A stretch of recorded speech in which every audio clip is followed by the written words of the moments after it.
샬롬, 샬롬, 샬롬, 샬롬. 하나님 사랑합니다. 여러분 주 안에서 사랑합니다.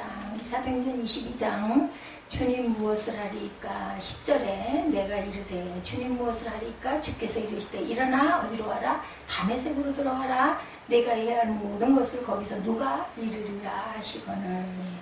사울이 무엇을 하리까 물어봤더니 다메섹으로 들어가라 말씀하시죠. 사도행전 22장은 바울이 폭도들 앞에서 행한 변명, 로마 시민권자임을 밝히게 된 경위를 기록하고 있습니다. 바울은 먼저 자신이 유대인으로 출생했다는 것, 그의 배경, 가말리엘 문화에서 배운 사실, 율법에 대한 자신의 열심, 그리고 그리스도의 도를 핍박한 사실을 말합니다. 내가 그리스도의 도를 핍박했다. 나는 모르고 하나님만 계시지 그리스도는 하나님의 아들이심을 믿을 수가 없었죠. 그리고 다메섹으로 가던 중 일어난 자신의 회개 경험, 다메섹 도상에서 빛으로 그저 눈이 멀게 되죠. 그리고 자신이 이방인에게로 가야 할 자임도 말하고 있습니다. 사명이 뭔지 몰랐어요. 근데 알려주죠. 단계가 있다는 것 또한 여기서 우리가 배워갑니다. 바울의 자기 변명이 1절부터 시작이 되죠. 2, 3절에 보면 바울은 히브리 방언으로 모인 우리를 향하여 자기 변명을 시작했다. 1절부터 3절까지 봅니다. 부형들아 내가 지금 여러분 앞에서 변명하는 말을 들으라. 그들이 히브리 말로 말함을 듣고 조용한지라.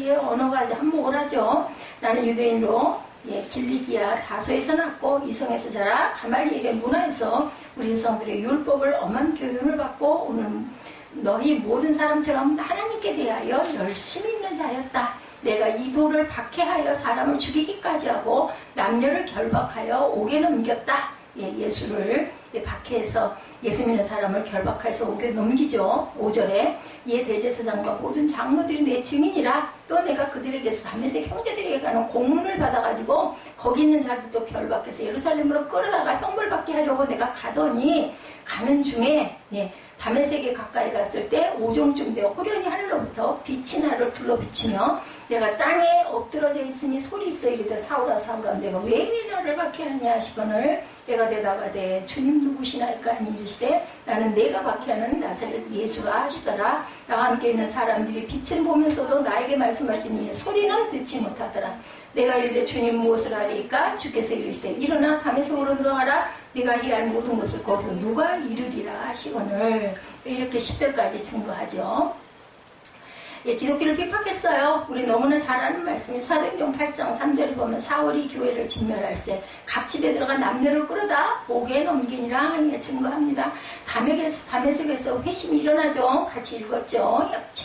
6절, 7절, 8절, 9절 그리고 11절까지 보면 나는 그 빛의 광채로 말미암아 볼 수 없게 되었으므로 나와 함께 있는 사람의 손에 이끌려 다메섹으로 들어갔노라 라고 말씀합니다. 오늘 좀 문장이 길어서 이 부분은 그냥 읽었기 때문에 넘어갑니다. 그리스도의 음성 계시록 3장 20절입니다. 오늘 아까 좀 마지막에 찬양했죠. 볼지어다 내가 문 밖에 서서 두드리노니 계시록 3장 20절 말씀이죠. 누구든지 내 음성을 듣고 문을 열면 내가 그에게 들어가 그와 더불어 먹고 그는 나와 더불어 먹으리라.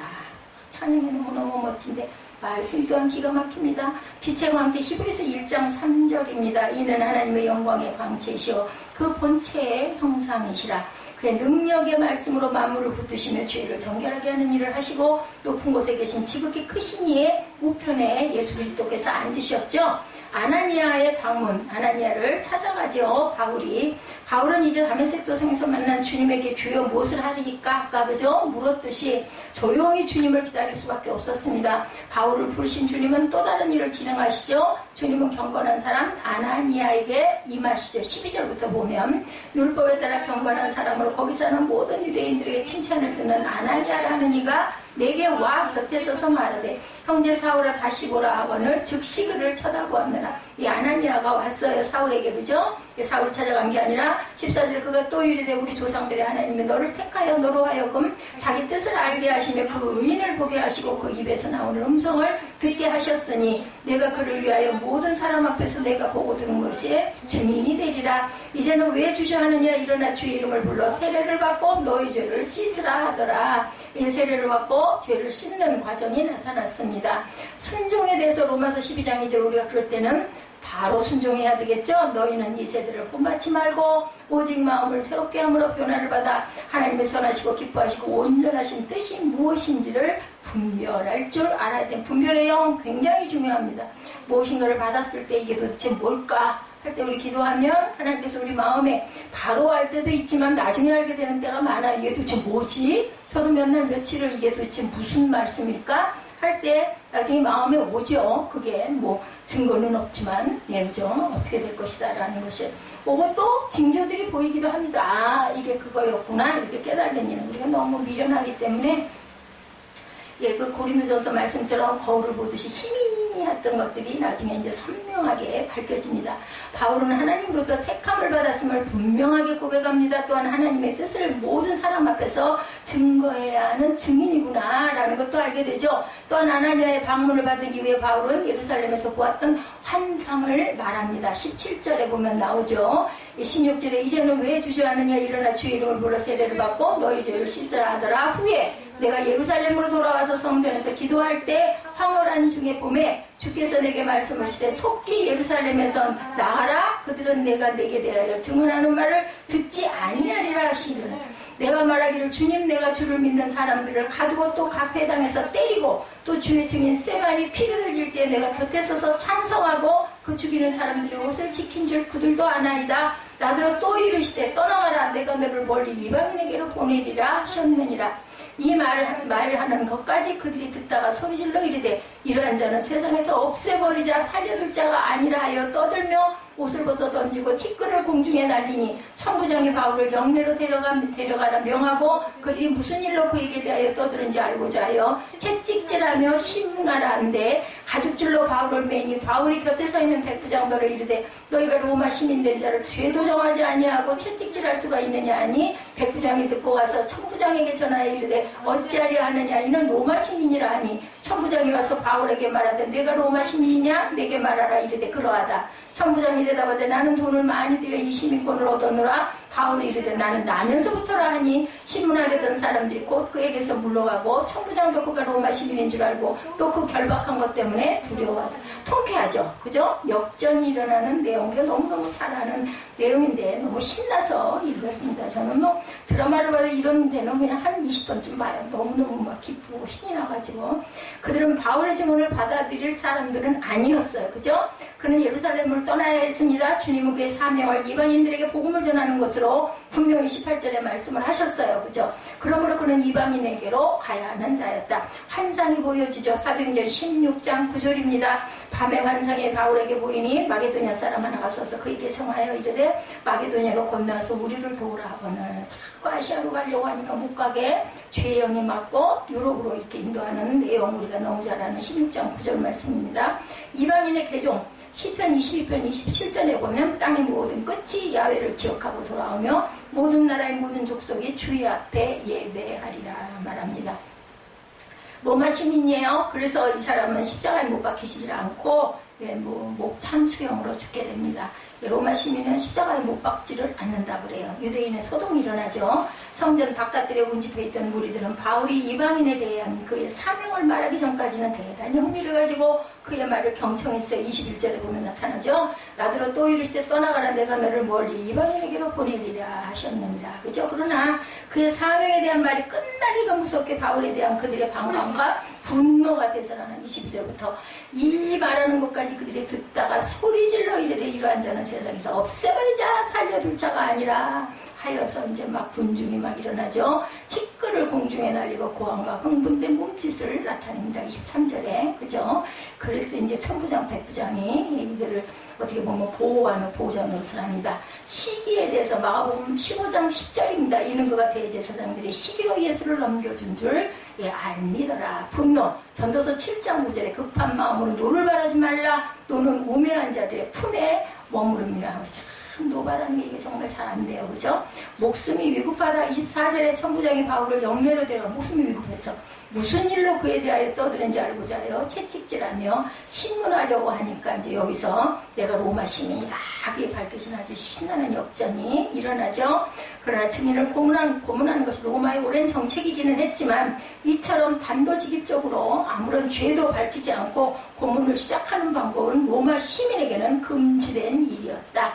따라서 바울은 채찍질 당하기 위해 매어 달렸을 때 백부장에게 자기가 로마 시민이라고 밝히고 항의합니다. 그것은 당연한 일이었죠.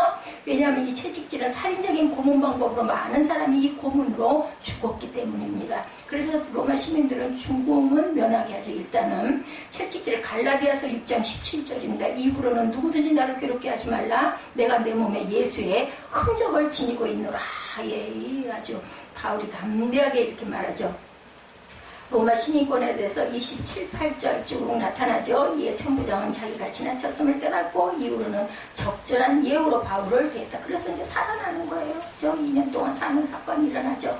이제 그런 엄정한 법의 절차를 따라 처리해야 했기 때문에 그 다음날 유대 사내들인 공의를 명하여 바울을 그 앞에 세우는 역사가 30절에 이제 일어납니다. 이튿날 우리 마지막 절 안 읽었죠. 천부장은 유대인들이 무슨 일로 그를 고발하는지 진상을 알고자 하여 그 결박을 풀고 명하여 제사장들과 온 공회를 모으고 바울을 내려가 그들 앞에 세우니라. 이제 그러고 나서 23절에는 바울이 공회를 주목하여 아주 멋지게 또 히브리 말로 그죠? 이렇게 설교로 시작하는 부분이 그 다음에 또 쭉 이어집니다. 내가 너를 이방인에게로 보내리라 말씀하시는 사건 22장 17절에서 29절까지 보면은 마스터 플랜이란 말 영어에 있습니다.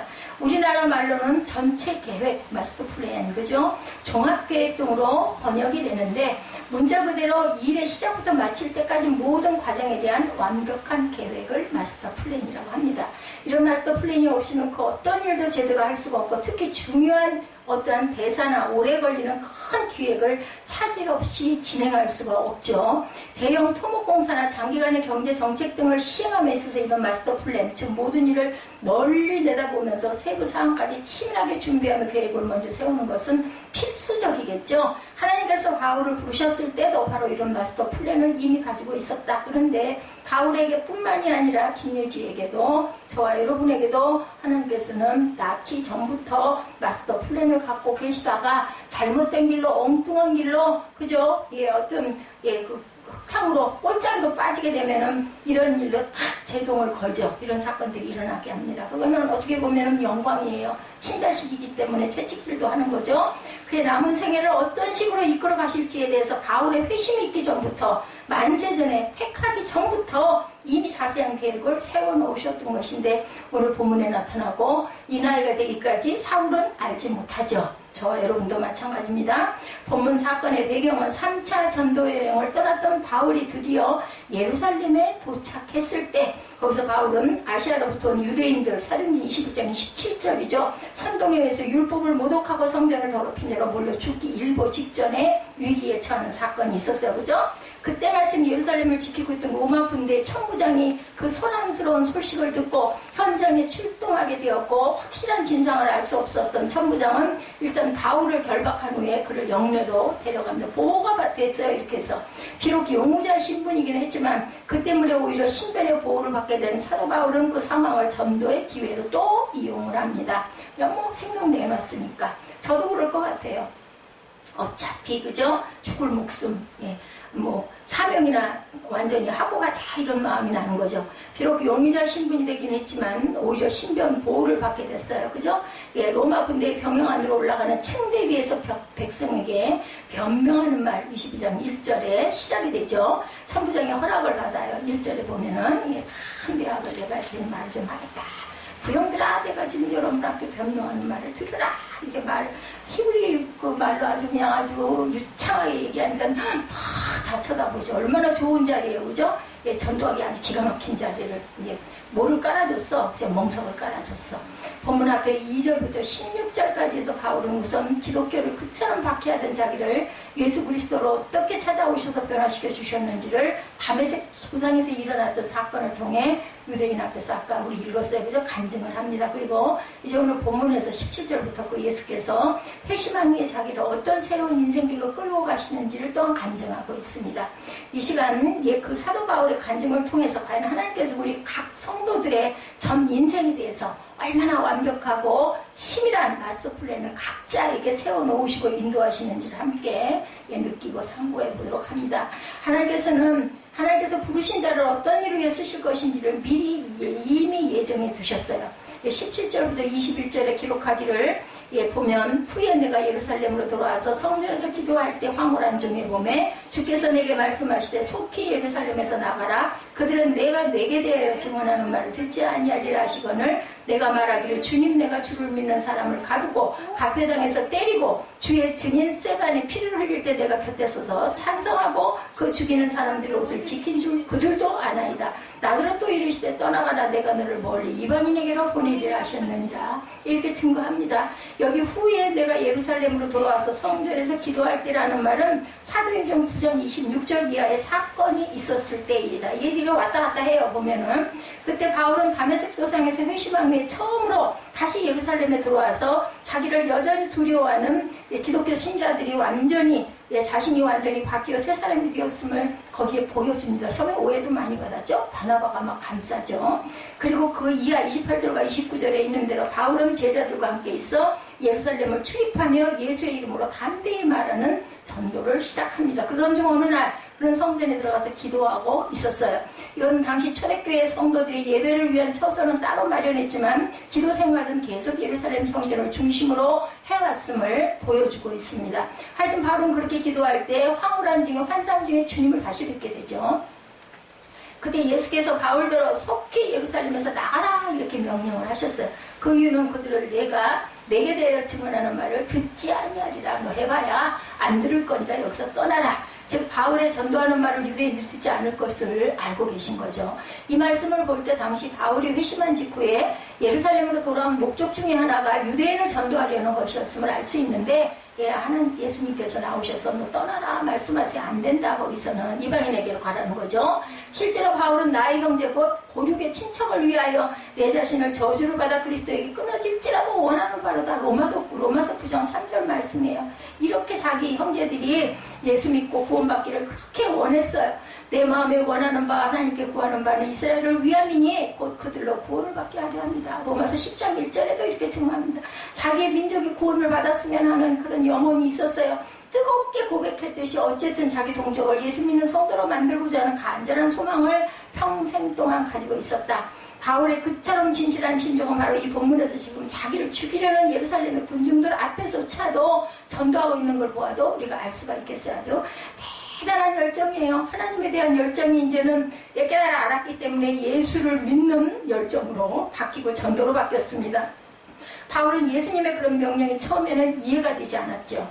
그가 생각하기에는 자기야말로 유대인에게 전도하기에 가장 적합한 사람, 가말리엘 문하고 로마 시민이고, 그죠?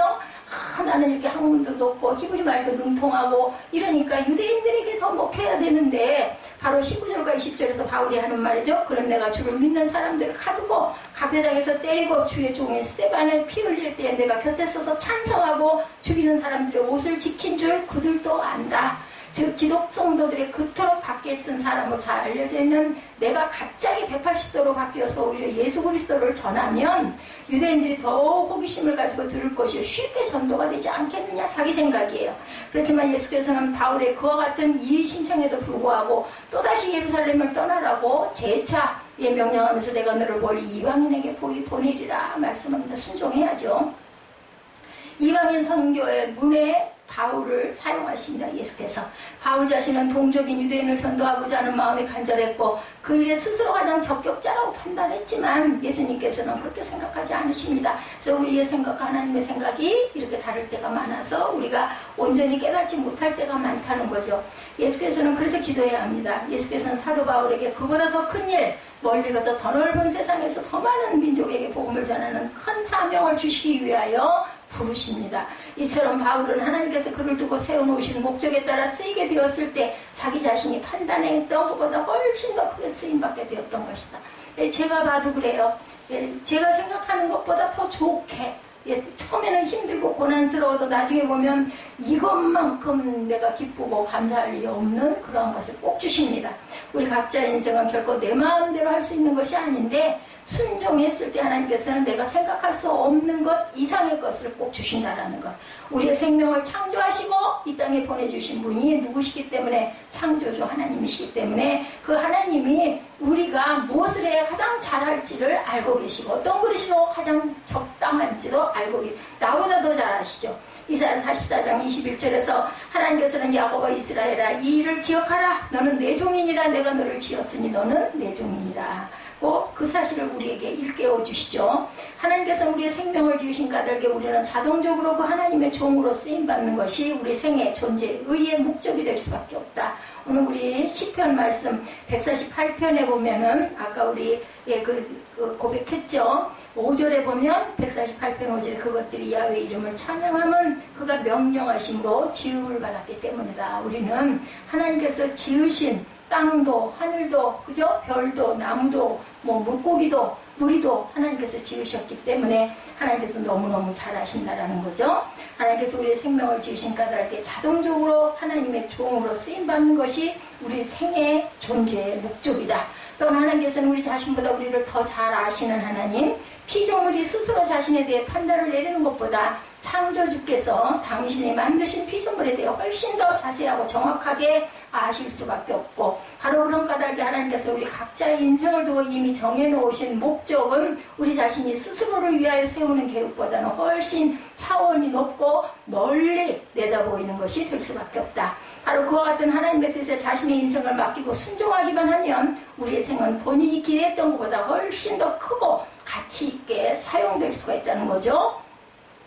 내가 내 마음대로 내 인생을 산다는 것은 아주 멋있고 신나는 것 같지만 우리의 인생은 본인이 기대했던 것보다 훨씬 더 크고 가치 있는 그러한 그릇들이라는 것을 우리가 알아야 된다는 거죠. 내 마음이란 건 타락한 본성이 사로잡힌 정욕이에요. 그것은 사람을 멸망하는 짐승처럼 살게 만들 수밖에 없다라는 것 지금 일어나고 있는 일들입니다.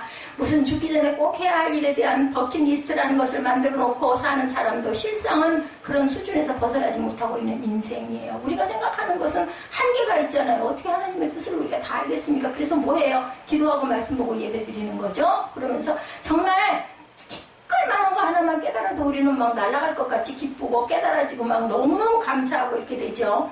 하나님께서는 그렇게 살고 있던 우리를 부르셔서 중생시켜 주시고 당신의 선한 일을 위해 사용될 새 사람으로 만들어 주시고 그릇을 닦아 가게 하여 주시죠. 저와 여러분이 바르고 하나님의 뜻, 하나님의 계획을 따라 살아가야만 진정 하나님의 형상을 따라 지음받은 특별한 피조물로서의 가치를 제대로 발휘하고 제대로 쓰일 수 있는 그릇이 된다. 중생받은 후에 새 삶을 그저 먹고 사는 인생으로 끝낸다는 것은 정말 너무너무 허무하고 기가 막힌 일이죠. 오직 나를 조성하시고 나를 불러주신 하나님께서 미리 세워놓으신 계획이 무엇인지를 알고 찾고 알고 찾고 바로 그 하나님의 선한 목적을 위해 자신의 남은 생애 전체를 기쁘게 온전히 헌신하는 저와 여러분들이 되셔야 되겠죠. 두 번째, 하나님께서는 당신께서 쓰실 자의 사역에 필요한 것까지 미리 준비해 두시는 분입니다. 21절 이하 29절에 보면 이 말하는 것까지 그들이 듣다가 소리질러 이르되 이죠. 이러한 저런 세상에서 없애버리자 그랬을 때 백부장과 천부장이 보호하고 나서는 그런 부분들을 우리 29절까지 다 읽었어요. 바울의 간증 전도는 그 결론에 도달하기 전에 군중들의 방해로 중단이 됩니다.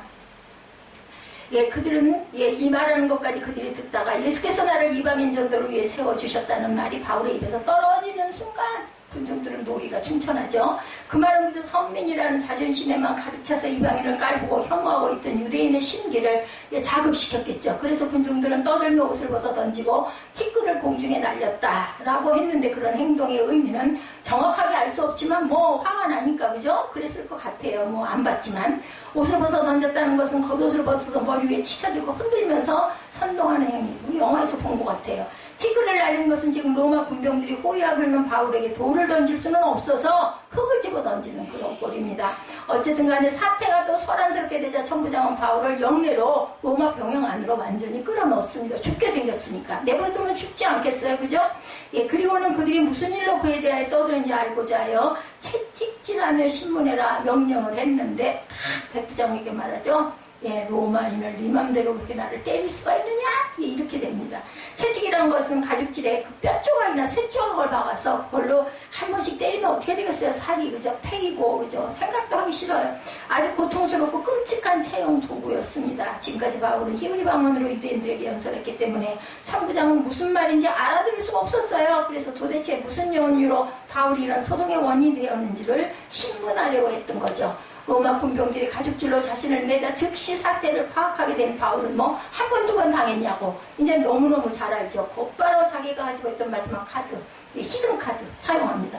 로마 시민임을 밝히면서 로마 시민에게 재판도 없이 이런 체형을 가해도 되느냐라고 항의를 합니다. 지역에 따라 조금씩 차이가 있기는 있지만 당시 로마 제국 그 산하에서는 유죄로 확정되지 않은 로마 시민에게 태형을 가하는 것은 금지되어가 있었고 구금조차 함부로 할 수가 없었어요. 대단하죠. 그러니까 그 시민권 사느라고 막 온 재산을 다 털어넣겠죠. 로마 시민인 것을 어떤 식으로 증명했는지는 알 수가 없지만 그냥 말했다라고 나와 있는데 어쨌든 어떤 사람이 스스로 로마 시민이라고 주장하면 그 체포와 구금의 절차가 일반 사람들과는 다 달라집니다. 바울에 대한 신문을 맡고 있던 백부장은 곧자기 상관인 천부장에게 사실을 보고하고 놀라서 당장 달려온 천부장은 자기가 직접 바울에게 그 주장의 진위를 당연히 증명을 하라고 했겠죠. 바울이 천부장에게도 역시 그러하다라고 재차 주장하자 천부장은 나는 돈을 많이 들여서 시민권을 샀다라고 하니까 여기다 내가 한술 뒀다 뭐래요. 나는 태어날 때부터 시민권자였다라고 얘기합니다. 이 당시에는 아무나 돈만 좀 있으면 관리들에게 뇌물을 써서 로마 시민권을 얻는 것이 별로 어려운 일이 아니었던 것 같아요. 그죠? 그런 까닭에 그 가치도 떨어졌겠죠. 당연히. 그런 천부장에게 바울은 나는 나면서부터 이라라고 응수합니다. 돈으로 시민권을 사는 것은 원래부터 시민권자로 태어나는 것에 비해서는 뭐 말도 안 되는 거겠죠. 유대인 집안에서 태어났던 바울이 어떻게 출생 때부터 로마 시민권을 가질 수 있었는지에 대해서는 밝혀진 바가 없습니다. 그렇지만 그의 집안은 디아스포라 유대인이었고 헬라 사회에 정착해 살고 있었고 아마 부모가 로마 시민권을 먼저 취득한 후에 바울이 시민권 자녀로 태어나지 않았을까. 하여튼 바울의 로마 시민권을 무심할 수 없게 된 천부장은 바울을 신문하려던 것을 당장 멈추게 하고 로마 시민을 결박한 것에 상부에 보고되면 자기가 이제 징계를 받으니까 그것을 두려워했다. 마지막 절에 이렇게 나오죠. 이처럼 바울에게 있어서 로마 시민권은 옛날 아메오사의 마패와 같이 그의 전도 사역 중 결정적인 위험에서 벗어날 수 있는 비장의 카드가 되었다. 바울이 로마 시민권자임이 태어났다는 것은 그가 당시 헬라 로마 사회에서 상류 계급에 속한 집안 출신이었음을 뜻하고 그런 까닭에 바울은 당대 최고 수준의 교육을 당연히 받았겠죠. 만약 바울의 그 학벌이 자기 자신만을 위해 사용되었다면 기껏해야 좀 유명한 랍비 정도로 끝났겠죠. 하나님께서는 바울을 부르시고 그의 그 박식한 학문을 사용하셨을 때 당대 세계 최고였던 헬라 철학자들과 상대하면서 복음을 선포하게 하고 유대주의자들과 고질적인 율법주의 이단의 정체를 드러나게도 하십니다. 바울의 로마 시민권이 자기 혼자만을 위해 사용되었더라면 그것은 그저 당시의 상류 사회에서 귀족처럼 사는 데만 편리했을 것인데 하나님께서는 그의 시민권을 이방 지역 온 헬라 로마 사회를 활보하며 자유롭게 복음을 전파할 수 있는 특권으로 이용하게 하십니다. 바울이 길리기아 다소에서 막 갓난아이로 태어났던 바로 그 순간부터 하나님께서는 몇십 년 후에 시작될 그의 복음 전파 사역을 위해서 이렇게 완벽하게 자라는 과정부터 그저 준비해 두시고 계셨던 것. 지금 저와 여러분이 대한민국이라는 민주국가에서 평화시대를 누리면서 살 수 있게 된 것만 해도 제3세계의 가난한 국가가 바로 이웃에 있는 북한에서 사는 것과 비교가 안 되죠. 대단한 특권입니다. 내가 여기 살고자 해서 사는 것도 아닌데, 그죠? 저도 제 지나간 인생을 돌아보니 얼마나 보호를 받고 살았는지 얼마나 감사해야 되는 건지를 제가 모르고 살아왔어요. 만약 우리가 이런 특권을 그저 자기 개인의 행복을 마음껏 영위하는 데에만 사용한다면 정말 그저 염치가 없는 일입니다. 공산국가나 이슬람 국가에 비해서 우리나라는 전도하기 얼마나 자유로운 나라인지 몰라요. 그죠? 팍스 로마나를 선교에 사용했던 사도 바울에 비해 팍스 아메리카나의 시대에 살고 있는 저와 여러분이야말로 세계 선교에 그야말로 완벽한 기회와 조건을 누리고 있다는 사실을 우리가 정말 감사해야 되겠다. 정말 이 세대의 시기에 그죠? 지금 뭐 여러 가지 전염병 질환이 돌아가지고 좀 많이 불편한 시절을 처음으로 사실은 겪고 있고 뭐 그전에 뭐 사스나 이런 거는 별로 영향이 없었던 것 같아요. 정말 처음이죠. 그럼에도 불구하고 제 그 생애를 돌아볼 때 정말 감사하게 정말 위태위태하면서도 편하게 살아온 그런 지난 날들 감사해야 됩니다. 하나님께서는 우리에게 좋은 학벌을 주셨으면 그것을 복음지비를 정확하게 사용할 수 있어야 되고, 우리에게 자가용 자동차를 주셨으면 부지런히 예배, 기도, 그죠? 거기에 사용될 수 있는 여러 가지를 또 봉사를 할 줄 아는 그런 삶이 돼야 되고, 넉넉한 물질을 주셨으면 땅끝까지 선교사를 파송하고 후원하는 일에도 또한 동참해야 됩니다. 하나님께서 그렇게 당신의 선한 일을 위해 쓰라고 미리 준비해 주신 것을 나 혼자만 위해서 먹고 쓰고 있고 그저 누리고 낭비하고 산다면 우리가 어떻게 천국문을 밟고 가겠는가? 이거 제게 하는 말입니다.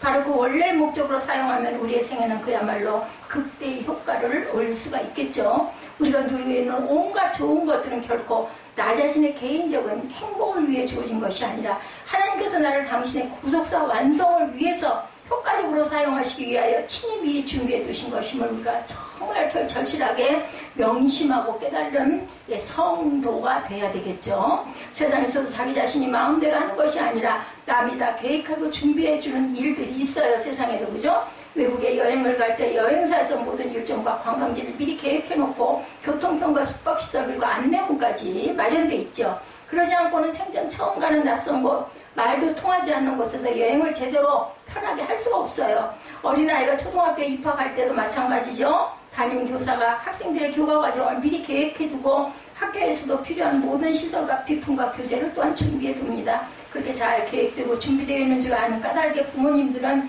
안심하고 자녀들의 교육을 학교와 교사에게 맡길 수가 있죠.